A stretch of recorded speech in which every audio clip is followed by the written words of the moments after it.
Hola, buenas noches. Entonces, vamos a seguir con el temario. El día de hoy nos toca abordar el tema de envejecimiento por aparatos y sistemas.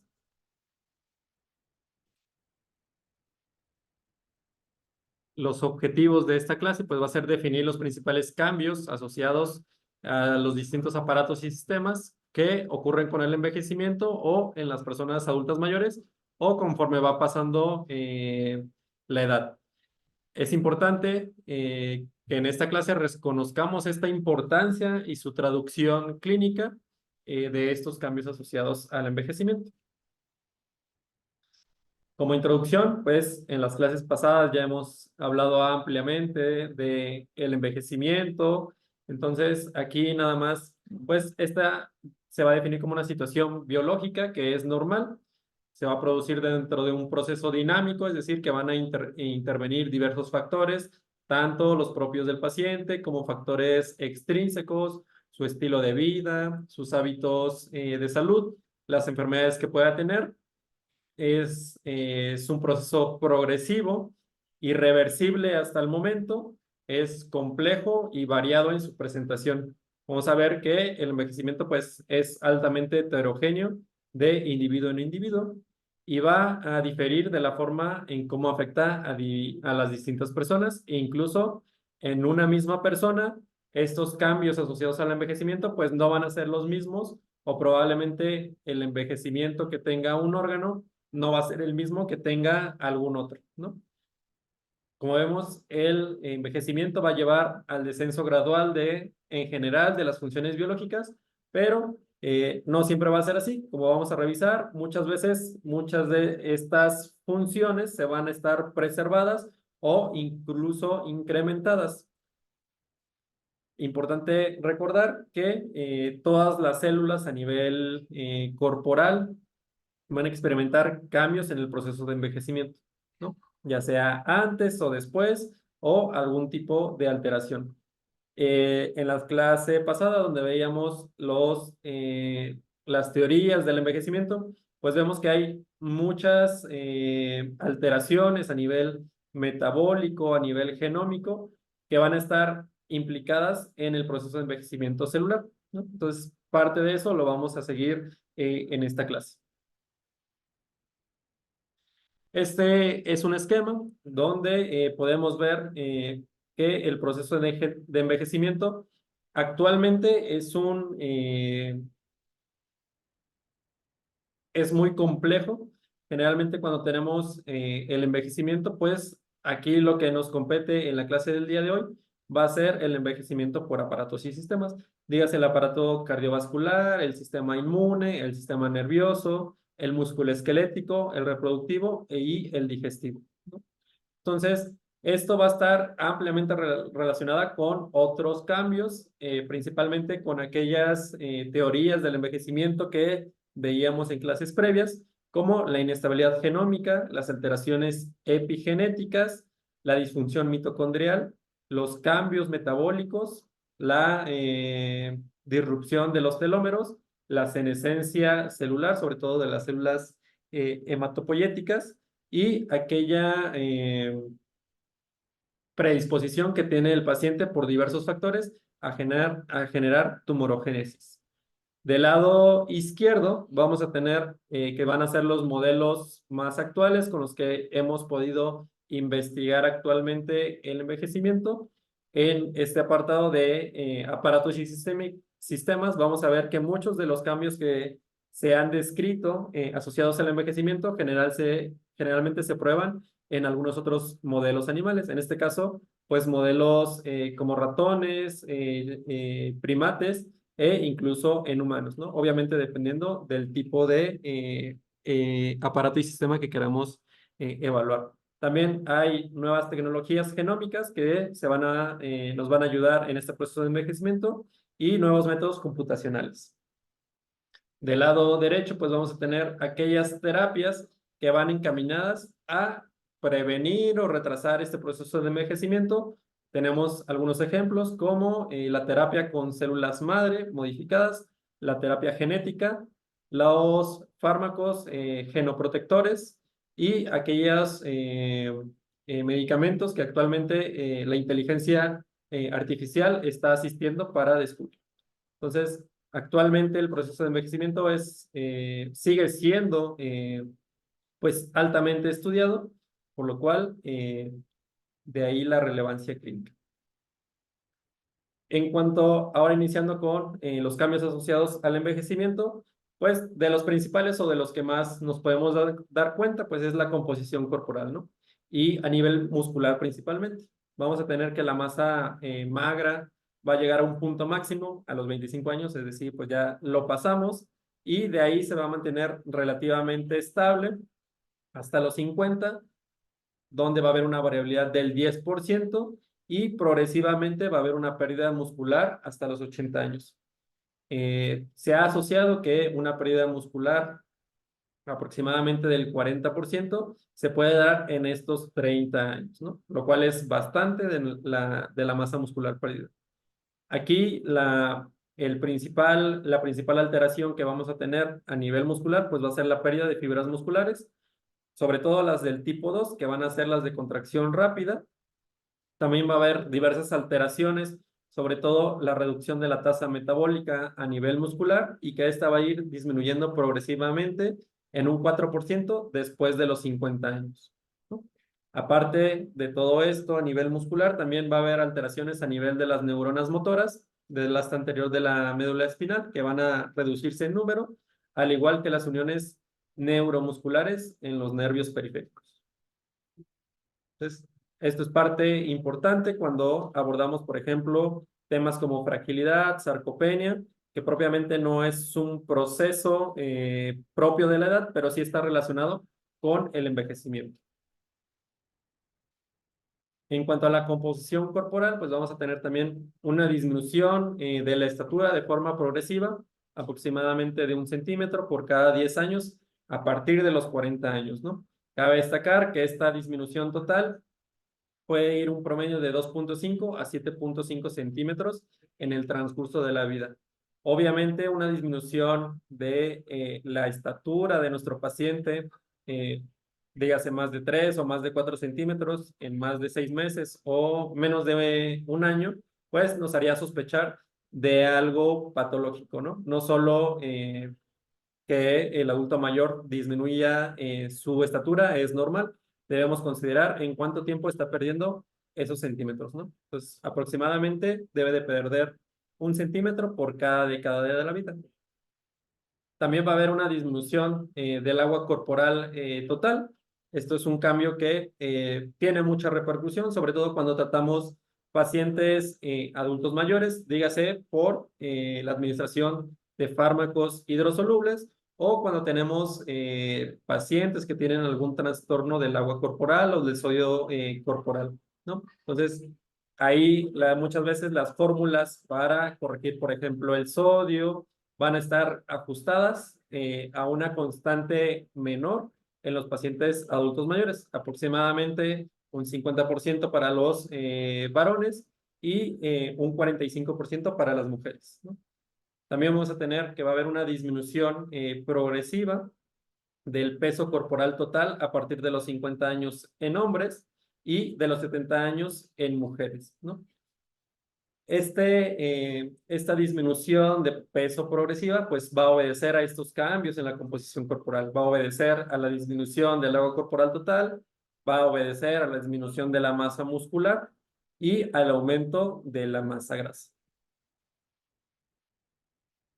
En cuanto a los cambios asociados a los signos vitales, pues en cuanto a la temperatura, ahí vamos a ver que hay algunas variaciones en cuanto a literatura y literatura, pero generalmente no cambia de forma significativa. Aquí lo principal en los adultos mayores pues va a ser este deterioro en la regulación de la temperatura corporal y una menor respuesta a pirógenos, ¿no?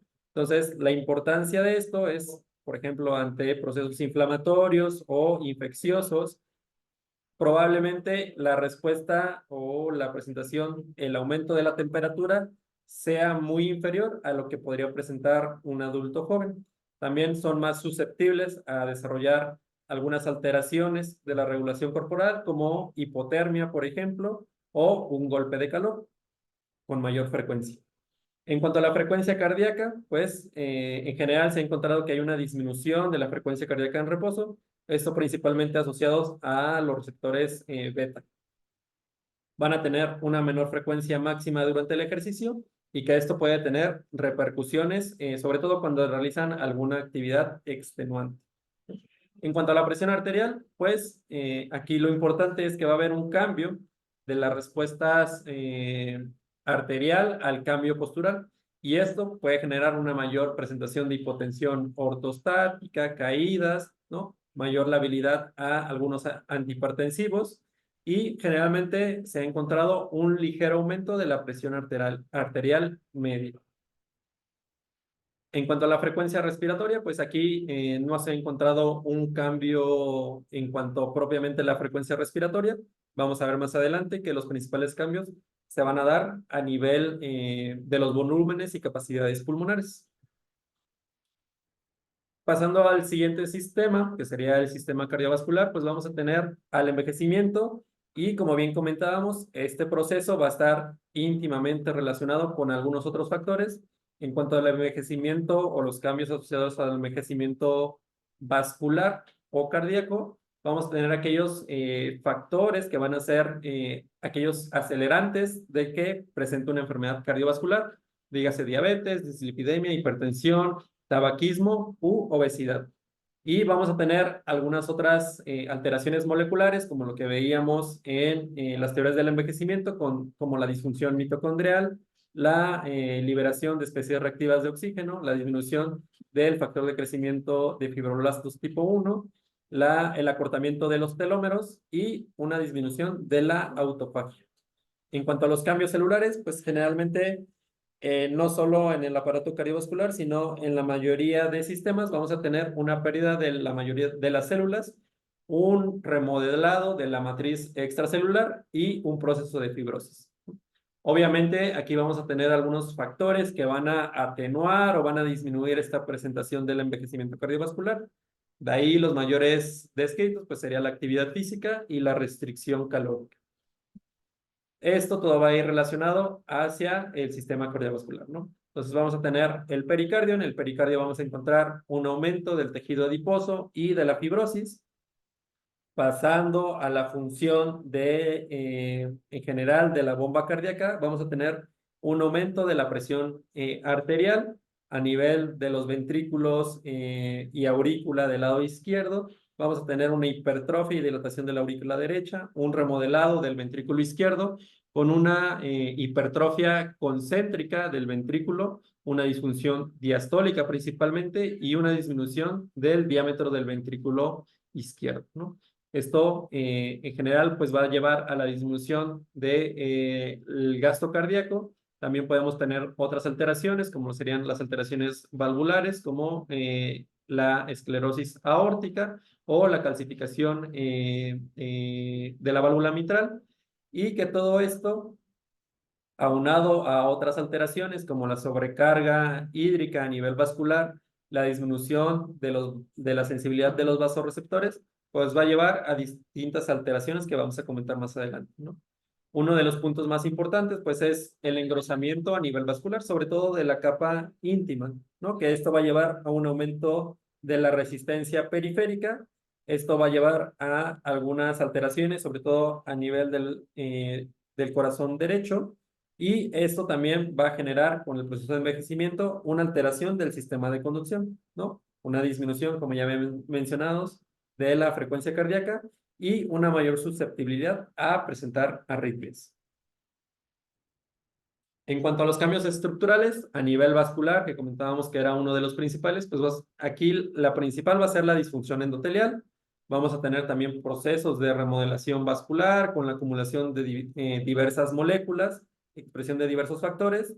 Esto va a llevar al aumento de la presión arterial sistólica y de la presión de pulso. Este daño o disfunción endotelial y vascular pues va a estar generalmente ocasionado o principalmente descrito por la liberación de especies reactivas de oxígeno, una disminución de la producción del óxido nítrico y que al final de esto nos va a llevar a un aumento del grosor de la capa íntima. Generalmente va a ser de 2 a 3 veces mayor si comparamos a los pacientes entre aquellos que tienen 20 años y los pacientes que ya tienen 90 años, ¿no? La presión sistólica de la arteria pulmonar también va a incrementar con la edad con estos cambios vasculares. Entonces, en cuanto a los cambios asociados al envejecimiento vascular, vamos a tener aquellos factores que los van a precipitar, dígase aquellos factores como estrés, variantes genómicas, los factores de riesgo cardiovascular o enfermedades que lo predisponen, y esto va a llevar a la presentación de alteraciones, sobre todo a nivel de la capa íntima, ¿no? El engrosamiento, que aquí la capa íntima sería el número 1. Si comparamos, pues obviamente tenemos únicamente una célula endotelial que está muy pequeña, y cuando tenemos un envejecimiento vascular, pues va a haber acumulación de otros grupos de células, como presencia de fibroblastos, células endoteliales senescentes y aquellas células endoteliales que van a ser jóvenes, ¿no? También va a haber una acumulación de colágeno y elastina, lo cual va a llevar al engrosamiento de estas paredes vasculares. En cuanto a los factores que van a ser protectores, pues aquí tenemos generalmente aquellas moléculas que pueden actuar con alguna característica protectora, dígase metformina, las células madre, el control calórico, es decir, la dieta y la actividad física. En cuanto a los cambios estructurales que suceden en las aurículas y ventrículos, que es uno de los temas que también se comenta con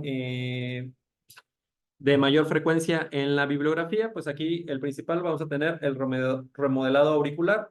Este se va a caracterizar por un incremento del diámetro de la aurícula izquierda, una fibrosis a nivel de la aurícula izquierda. En cuanto al ventrículo, pues ya bien comentábamos, va a haber un incremento en el grosor de la pared del ventrículo izquierdo, una disminución de las dimensiones diastólicas del ventrículo izquierdo, lo cual va a llevar a una disfunción diastólica, una disminución de los cardiomiocitos y una disminución del ventrículo izquierdo. Del tamaño en general, generalmente va a estar dado por la hipertrofia concéntrica del ventrículo izquierdo. Vamos a tener otras alteraciones valvulares. Aquí las principales alteraciones asociadas con la edad, pues son la estenosis aórtica, ya que se va a encontrar con mayor prevalencia, generalmente en un 8% en los pacientes arriba de los 80 años, y esa va a ser generalmente por un proceso degenerativo y calcificación a nivel de los anillos anulares de la aorta y válvula mitral. A nivel del pericardio vamos a tener un incremento de la fibrosis, un aumento de la expresión de la aromatasa, que va a llevar a un incremento sobre todo de la deposición de tejido adiposo, que también puede limitar el funcionamiento cardíaco. Estos cambios estructurales pues se van a traducir en algunos cambios funcionales. A nivel de la aurícula izquierda, pues va a disminuir su función de reservorio con esta disminución del diámetro. Va a llevar a nivel ecocardiográfico a una tensión, a un aumento de la tensión sistólica máxima y de la velocidad de deformación. También va a incrementar el índice de rigidez de la aurícula izquierda y una disminución de esta fase de vaciamiento pasivo en la diástole temprana. En cuanto a la función diastólica y sistólica del ventrículo izquierdo, pues va a haber una disfunción ventricular, sobre todo del nivel diastólico, va a haber una relajación cardíaca incompleta, y en la mayoría de los pacientes, contrario a lo que pudiéramos pensar, la función sistólica en los adultos mayores va a estar conservada. Va a haber también una conservación del gasto cardíaco y de la contractibilidad miocárdica. Aquí donde podemos observar un cambio en la contractibilidad va a ser sobre todo en aquellas situaciones de alta demanda en los pacientes adultos mayores. En cuanto a los cambios funcionales, pues también vamos a tener las alteraciones del sistema nervioso autónomo, generalmente en las alteraciones de la disminución de la respuesta cardíaca por una inactivación parasimpática, una disminución de la capacidad de respuesta al receptor o a la activación del receptor beta adrenérgico, lo cual va a llevar a una disminución de la frecuencia cardíaca asociada con la edad, y un aumento de la activación simpática debido a una mayor presentación de noradrenalina y adrenalina, que generalmente esto va a estar dado por una resistencia de los receptores beta adrenérgicos, ¿no? Entonces, es una respuesta compensadora a esta disminución de los receptores. También va a haber un deterioro de la sensibilidad de los vasoreceptores para el cambio de posición, lo cual lo puede llevar a presentar principalmente hipotensión ortostática, también disminución de las respuestas cronotrópicas e inotrópicas cardíacas, que bien mencionábamos, está íntimamente relacionado con la disminución de la frecuencia cardíaca y de la tolerancia, sobre todo en situaciones donde requieren un aumento de esta frecuencia cardíaca. En cuanto a la disfunción del nodo sinusal, pues vamos a tener que va a haber una pérdida aproximadamente del 20% de las células marcapaso a nivel de nodo sinusal, y esto va a llevar a diferentes alteraciones, ¿no? Un deterioro en la transmisión de la conducción que puede estar generalmente implicado en la predisposición de arritmias o disfunción del nodo sinusal. Generalmente, pues todos estos cambios a nivel cardiovascular, pues van a llevar a diferentes cambios o repercusiones clínicas en el adulto mayor. Es decir, va a haber una mayor incidencia de hipertensión arterial e hipotensión ortostática, va a haber un incremento de los problemas aterotrombóticos, la aparición de diferentes tipos de arritmias, dígase fibrilación auricular, disfunción del nodo auricular, aumento 10 veces de la incidencia de insuficiencia cardíaca en pacientes adultas mayores de 75 años, generalmente de tipo diastólico. Va a haber un incremento de la estenosis de la válvula aórtica por enfermedad valvular y una disminución de la reserva de el corazón en situaciones de estrés, ¿no? Entonces, probablemente todos estos cambios los vemos en los pacientes. Como vemos, no solo el proceso de envejecimiento propio está implicado en estas situaciones, en generar estos cambios, sino que va a haber otros factores, dígase propios del paciente o externos, como comorbilidades, que van a aumentar esta predisposición a cambios. Entonces, estas alteraciones las podemos utilizar, o por ejemplo se utilizan mucho tomando en cuenta, por ejemplo, pacientes que son sometidos a procedimientos quirúrgicos, ¿no? Que tienen mayor riesgo de hipotensión, tienen mayor riesgo de hipertensión sistólica aislada. Entonces, todo esto es importante tenerlo en cuenta. En cuanto a los cambios del sistema respiratorio, pues principalmente los cambios estructurales van a estar dados por la calcificación de los cartílagos a nivel de la tráquea, una disminución de la actividad y el número de cilios que van a estar presentes en el árbol traqueobronquial, o un aumento del tamaño de las glándulas y mucosas bronquiales, un incremento del volumen residual y del espacio muerto en los adultos mayores, una pérdida del resorte elástico y la elasticidad pulmonar, y aquí va a haber una reorganización de la estructura alveolar con un aplanamiento de los alveolos y pérdida de la superficie interna del pulmón. Más adelante vamos a ver qué tipos de cambios o modificaciones en las células están presentes. A nivel estructural, pues también no es raro encontrar a pacientes que tengan pérdidas del aparato de sostén, dígase alteraciones vertebrales, de los discos, de los cartílagos costales o de la musculatura auxiliar para la respiración.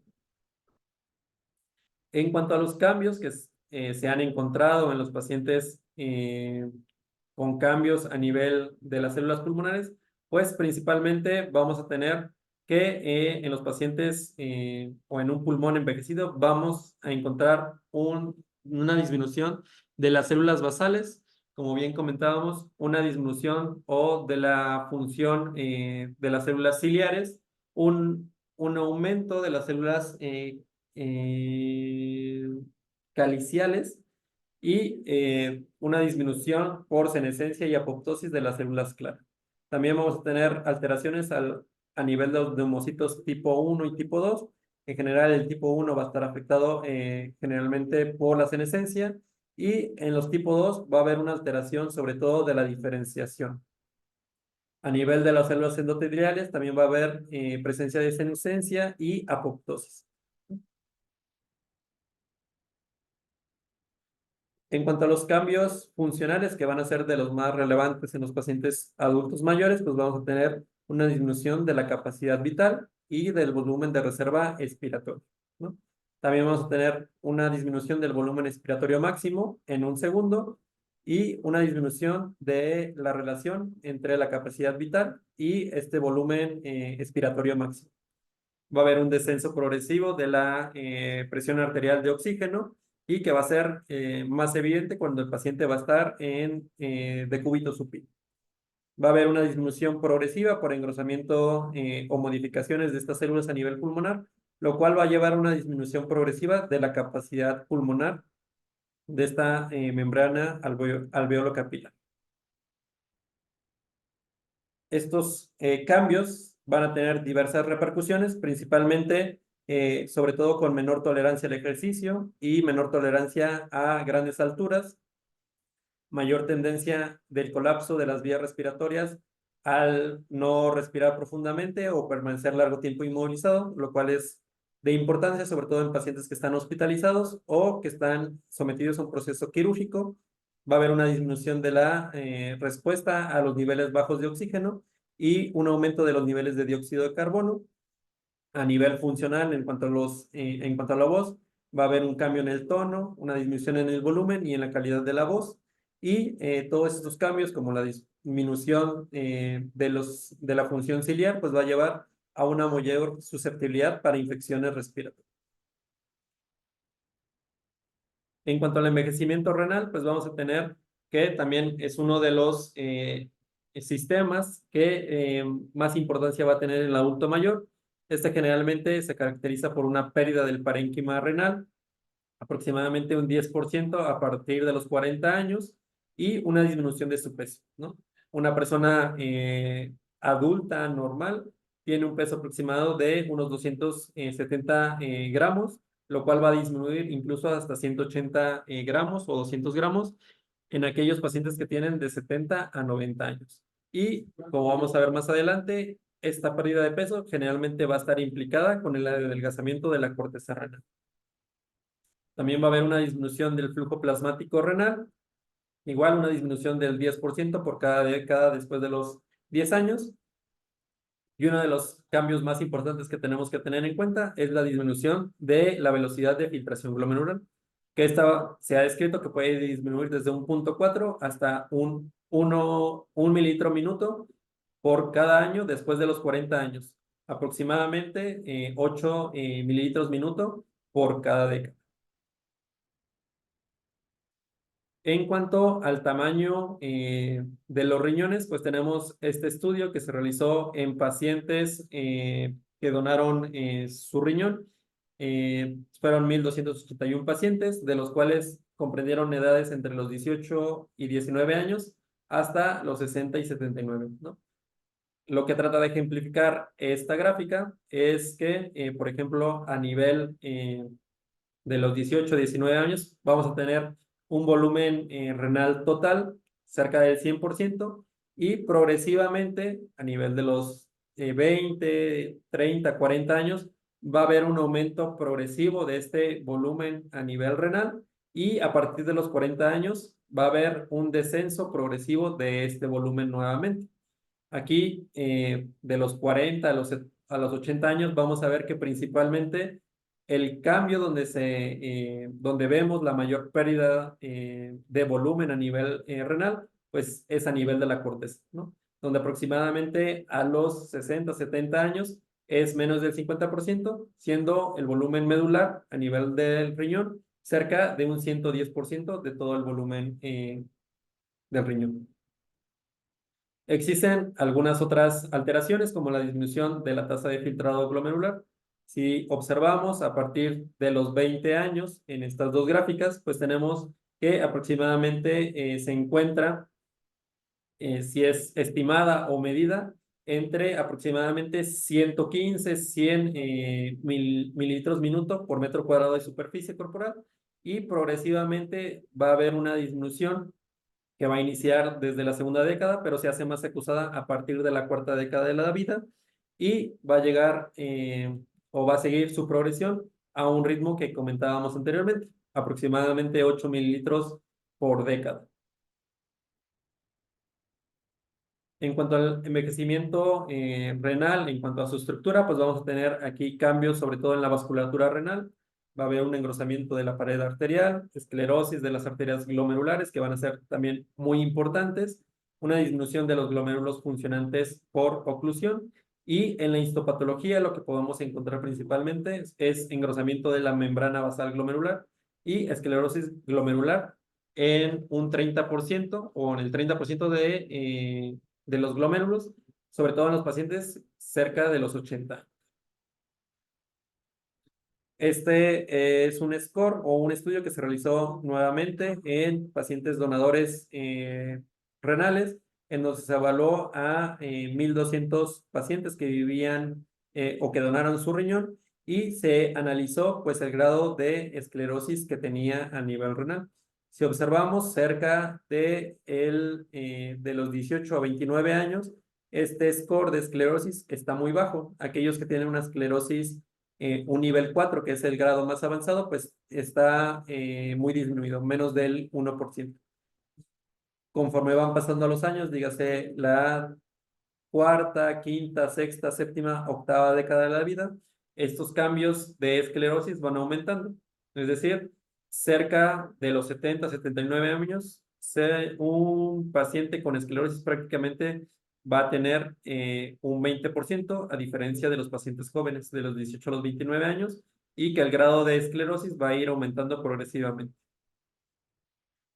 En cuanto, además de estos cambios, va a haber una mayor prevalencia de aquellos quistes que van a estar presentes en este envejecimiento, de los cuales vamos a tener que igual, de la misma manera que con la esclerosis, van a ir incrementar progresivamente, alcanzando un máximo grado en los pacientes de la octava década de la vida.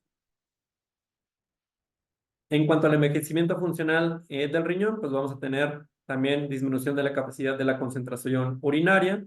No va a haber afectación en los niveles de electrolitos plasmáticos, dígase sodio, potasio y cloro.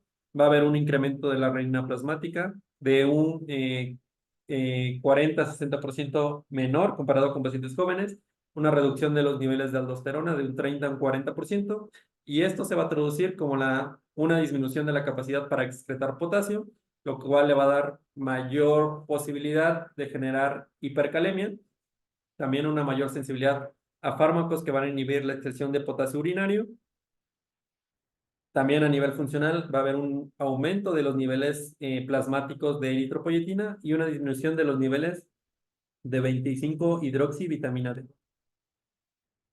Sobre todo esta disminución de los niveles de 1,25-hidroxivitamina D se da generalmente cuando el paciente tiene una tasa de filtrado menor a 60. En cuanto a la relevancia clínica, pues estos cambios asociados al envejecimiento los tenemos que tener muy presentes, sobre todo la disminución de la tasa de filtrado glomerular, que muchas veces puede estar el paciente a sus 80, 90 años con una disminución de esta tasa, pero puede ser esperada para la edad, ¿no? Obviamente existen algunas otras fórmulas que consideran algunos otros factores que podemos utilizar para valorar si esta pérdida del filtrado glomerular es esperado para la edad. Aquí la relevancia clínica pues es en el ajuste de dosis de medicamentos hidrosolubles, el uso de los AINES, sobre todo con precaución y medios de contraste. Los pacientes adultos mayores van a tener mayor susceptibilidad a generar una lesión renal aguda, van a tener enfermedad renal crónica de inicio por lo menos más grave y de inicio o en su inicio de forma progresiva más tempranamente, y aún así con todos estos cambios que vimos que se encontraron en los adultos mayores a los 60 y 79 años, esto no debería excluir a los adultos mayores de la posibilidad de donar algún riñón, ¿no? Obviamente cuando tenga o cumpla las características. En cuanto a los cambios del sistema nervioso central, principalmente a nivel estructural, pues va a haber una pérdida del peso del cerebro, aproximadamente de un 10% entre los 20 y 90 años de edad. Va a haber un incremento en el tamaño de los surcos interhemisféricos y de los ventrículos cerebrales. Va a haber fibrosis, calcificación y osificación de las meninges. Una pérdida irreversible de las neuronas. Va a haber un incremento de los fenómenos de neuroplasticidad y cambios a nivel de la membrana plasmática neuronal y acumulación progresiva de algunos marcadores como los ovillos neurofibrilales, las placas placas seniles y la degeneración granulovacuolar. En cuanto a los cambios a nivel de las neuronas, pues vamos a tener principalmente la disminución de estos circuitos, una disminución de aquellas capacidades cognitivas que están enfocadas en el aprendizaje y la memoria. También a nivel estructural, pues va a haber una disminución de la plasticidad sináptica, una disminución de las proteínas sinápticas y de la densidad de estas dendritas. Aparte de las neuronas, va a haber algunos otros cambios asociados, como en los astrocitos, que van a ser las principales células de sostén a nivel del sistema nervioso central, con un aumento de la activación de astrocitos, una disminución del el metabolismo del colesterol, que va a estar implicado en regulación de algunos procesos metabólicos, dígase liberación de especies reactivas de oxígeno y activas o inflamación crónica. A nivel de la microglía, pues vamos a tener un incremento de las citocinas proinflamatorias, un aumento de la acumulación de lípidos y una disminución de la fagocitosis a nivel del sistema nervioso central. En cuanto a los cambios funcionales que podemos encontrar, pues vamos a tener pérdida de los sistemas de neurotransmisión por estos cambios asociados en las neuronas, una pérdida de la sensibilidad vibratoria y discriminatoria y táctil, una pérdida de la capacidad de coordinación y control muscular, alteraciones en la memoria reciente y en la capacidad de aprendizaje, una reducción, como sabemos, en la cuantía e intensidad del sueño, con un aumento de despertares nocturnos, también una pérdida de la capacidad de adaptación al medio. La relevancia clínica de estos cambios a nivel del sistema nervioso central, pues son muchas. Aquí principalmente vamos a tener la aparición de mecanismos compensadores para la plasticidad de las células nerviosas para generar nuevas dendritas y sinapsis, manteniendo así la eficacia de los circuitos neuronales preexistentes. También vamos a tener una disminución de la memoria y de la percepción, alteración de la movilidad y seguridad por disminución o pérdida de los reflejos. A nivel sensitivo, pues una disminución del tacto, de la sensibilidad térmica y de la sensibilidad dolorosa profunda. En cuanto al sistema osteomuscular, a nivel estructural, pues vamos a tener una pérdida de la masa ósea con tendencia a la osteoporosis.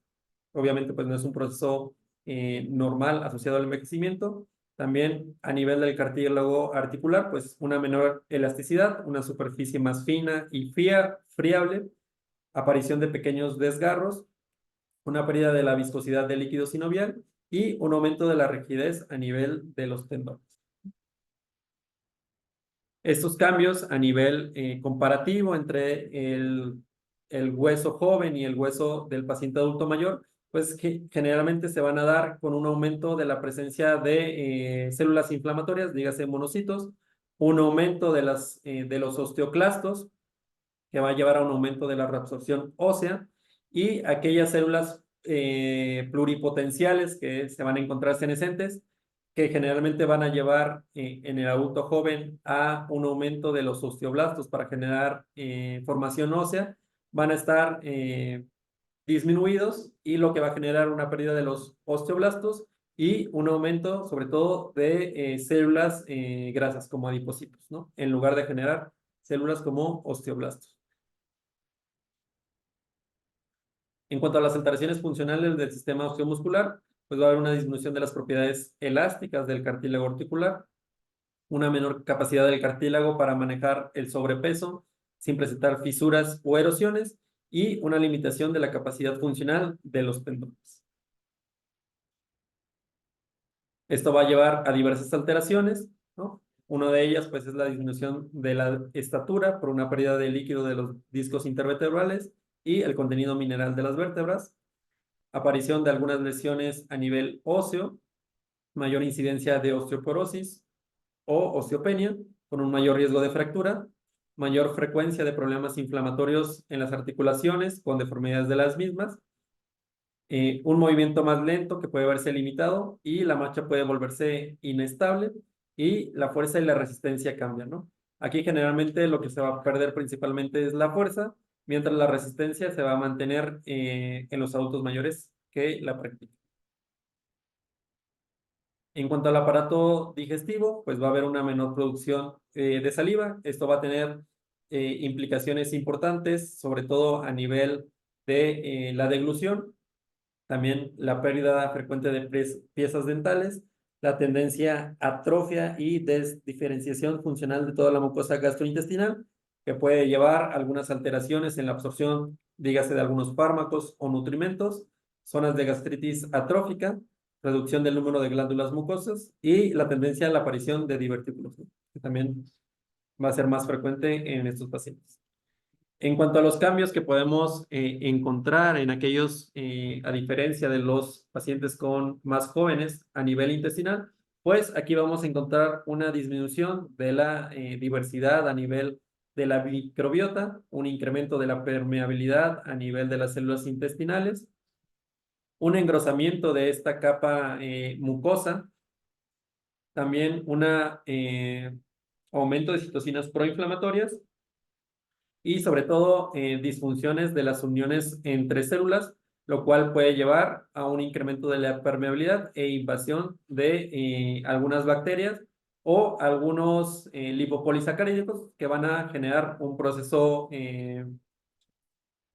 vicioso que va a generar nuevamente la liberación de enzimas proinflamatorias. En cuanto a estos cambios asociados al aparato digestivo, pues vamos a tener una pérdida progresiva de la función motora a nivel gástrico e intestinal, disfunción de la secreción gástrica que puede llevar a la alteración de la absorción de algunos nutrimentos o algunos fármacos. También vamos a tener limitaciones frecuentes en la capacidad de absorber algunas sustancias, sobre todo en relación con algunas enfermedades. Uno de los cambios más importantes es el sistema inmunológico. Como bien veíamos en clases pasadas, la inmunosenescencia es uno de los procesos que está ampliamente descrito y implicado en el proceso de envejecimiento. Aquí a nivel estructural, pues vamos a tener una reducción de la superficie medular activa comparado con pacientes entre los 20 y 70 años, una mayor segmentación nuclear y granulación citoplasmática de los leucocitos. Y a nivel inmunológico funcional, pues los cambios son muy grandes, ¿no? Estos cambios, pues los más importantes se van a dar a nivel de los linfocitos T, donde va esto a llevar a un incremento de la producción de citocinas proinflamatorias, un aumento en las moléculas de adhesión, dígase CD44, CD62L, y un cambio del fenotipo de linfocitos T a linfocitos T de memoria. En cuanto a los linfocitos B, pues una disminución a nivel periférico, una disminución de la variabilidad de los anticuerpos que generan estos y una expansión clonal de los linfocitos T, sobre todo de tipos CD5 positivos. En cuanto a las células NK, pues vamos a tener un incremento en sus concentraciones sanguíneas, un incremento en la proporción de linfocitos T que van a expresar marcadores de las células NK. Y en cuanto a los monocitos, también una de las células que tienen más cambios asociados a nivel inmunológico, pues vamos a tener un cambio del fenotipo de monocitos a macrófagos, una hiporrespuesta a los lipopolisacáridos, una disminución de la producción de citocinas y factores de crecimiento, una disminución del estallido respiratorio en las células fagocíticas, defectos en la presentación de antígenos, un incremento de la producción de prostaglandinas E2 y de los metabolitos del ácido araquidónico. Entonces, comparando, pues aquí tenemos nuevamente la comparación entre aquellas células inmunes a nivel de los macrófagos, por ejemplo, que iban a llevar algunas alteraciones de señalización, a nivel de los neutrófilos, también a una pobre expresión de algunos marcadores o moléculas de adhesión, como lo serían el CD62 ligando. A nivel de las células dendríticas, pues una disminución de la endocitosis. A nivel de las células T, una disminución de la diversidad de este grupo de células. A nivel de las células B, una menor respuesta a las vacunas. Y a nivel de la microglia, que ya veíamos en un sistema anterior, pues esto va a llevar a la acumulación de lípidos, la liberación de citocinas proinflamatorias, una disminución en la capacidad de fagocitosis y de la movilidad y migración que van a tener. Todos estos cambios asociados a la inmunosenescencia celular y van a estar implicados en diversos desenlaces, ¿no? Uno de ellos, pues, podría ser la generación del inflamaging, la generación o la tendencia a tumores, la presentación de enfermedades autoinmunes o de enfermedades neurodegenerativas.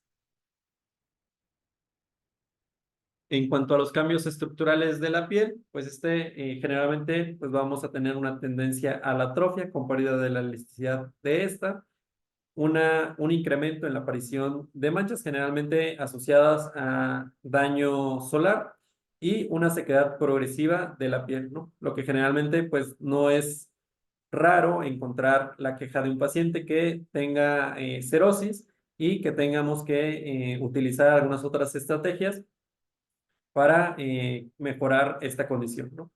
O la aparición, por ejemplo, del léntigo solar, que también es muy frecuente en los pacientes adultos mayores que fueron expuestos a daño solar. Aquí tenemos algunos ejemplos de los cambios asociados al envejecimiento, como el aumento del vello, la caída de los párpados, la pérdida de la elasticidad de la piel, un incremento de los surcos a nivel de la piel también. Entonces, en cuanto a los cambios asociados a nivel de la piel, pues vamos a tener también múltiples vías que van a estar implicadas, ¿no? Vamos a tener alteraciones o daño generado a nivel del ADN, de la liberación de especies reactivas de oxígeno. Esto también va a dar a un incremento de la eliminación transepidérmica, que generalmente va a terminar en una disminución de la matriz, de la generación de matriz extracelular, también lo que va a llevar a una disminución de los estratos de la piel, dígase estrato córneo, estrato granuloso, estrato espinoso, y una alteración a nivel de las células basales de la epidermis.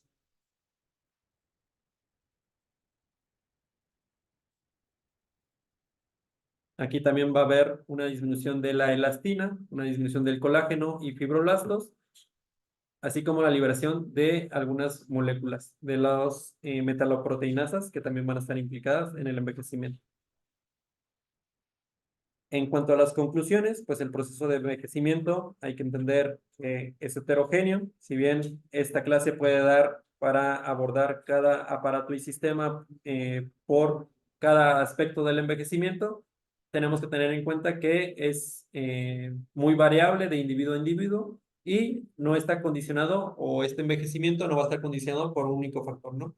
Como vemos, también van a haber algunos otros factores implicados, dígase enfermedades, dígase factores de riesgo genético, alguna otra presentación, medicamentos. Como conclusión, pues todos los seres humanos envejecemos de una manera particular, no todos envejecemos de la misma manera, así que podemos encontrar presentes algunos de estos cambios o no. Generalmente los adultos mayores van a experimentar esta serie de cambios asociados al envejecimiento que va a determinar en algunos casos o enfermedades una fisiología muy distinta de los sujetos de edad media de la vida, ¿no?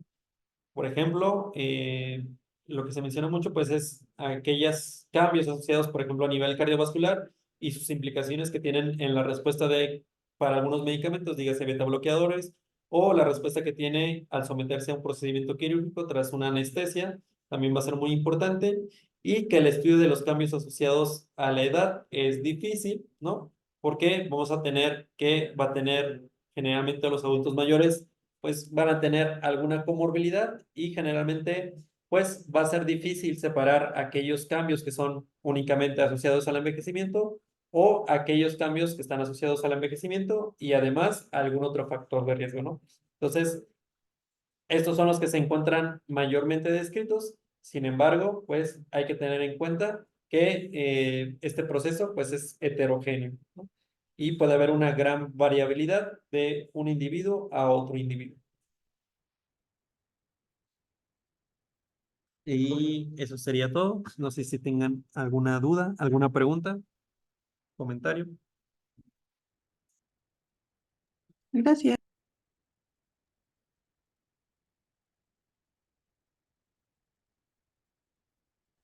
Todo bien.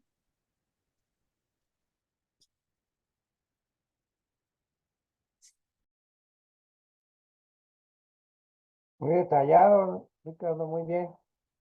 Ajá. Para ti, desde el punto de vista clínico, este, ¿cuál sería lo más importante con relación a esto que estabas hablando de la fisiología del envejecimiento? Ya que de los cambios en la función vemos con más frecuencia y son cambios que pudieran contribuir de una manera pues, mucho más importante a nuestras decisiones terapéuticas inclusive. ¿Cuál sería para ti? La verdad es que sí son muchos cambios los que consideramos a veces, sobre todo para la decisión de algún tratamiento en pacientes hospitalizados o en pacientes en la consulta externa. Generalmente yo consideraría que los cambios más importantes pues son aquellos asociados eh, a nivel cardiovascular, a nivel cardíaco, a nivel renal, sobre todo porque hay cierta disminución y muchas veces esas alteraciones no necesariamente deben llevar al paciente a alguna terapia de sustitución renal o alguna otra alteración, pero deberíamos de tomarlas en cuenta, sobre todo para la prescripción apropiada de medicamentos, como lo hablábamos en clases pasadas. Mm, Y yo creo que la composición corporal es uno de los que también podríamos considerar más relevantes y que vemos con más frecuencia. Ok, ok. Para ustedes, Ana y Estrella, Yo creo que un punto también son los cambios osteomusculares, porque son de las primeras manifestaciones donde llegan nuestros pacientes y pues son regularmente por caídas asociadas. Digo, también va algo más detrás de ello, pero creo que eso es de lo primero que llega. No quiere decir que sea lo más importante, definitivamente. Ay, es que está bien difícil elegir. O sea, yo ahorita de primera instancia sí pensé en cardiovascular, pero luego siento que le damos mucha importancia. O sea, como que todo el mundo piensa en el corazón, pero ¿quién piensa en el estómago? O sea, en el reflujo, en el montón de polifarmacias, en las alteraciones de la deglución, la cuestión de la patología bucal, y todo eso te lleva a sarcopenia y, ay, no sé, no puedo elegir uno. ajá, ya pudiéramos poner en el contexto el cambio en la capacidad intrínseca que pudiera condicionar estos alteraciones, ¿no? En la fisiología como consecuencia del envejecimiento normal. Es interesante, ¿por qué creen o ha leído algún artículo acerca del envejecimiento a nivel, de los cambios en el envejecimiento a nivel del riñón y a qué lo atribuyen? Sin ser pacientes hipertensos, diabéticos, en fin, nada más envejecidos.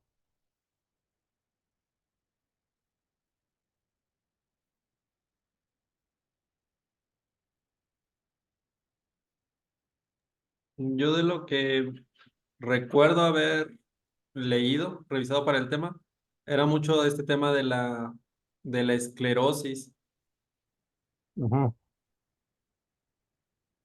que va a estar como más presente, pero pues no termina de explicar todo el cambio asociado a la disminución de el filtrado glomerular. Entonces, deben de haber algunos otros factores, ¿no?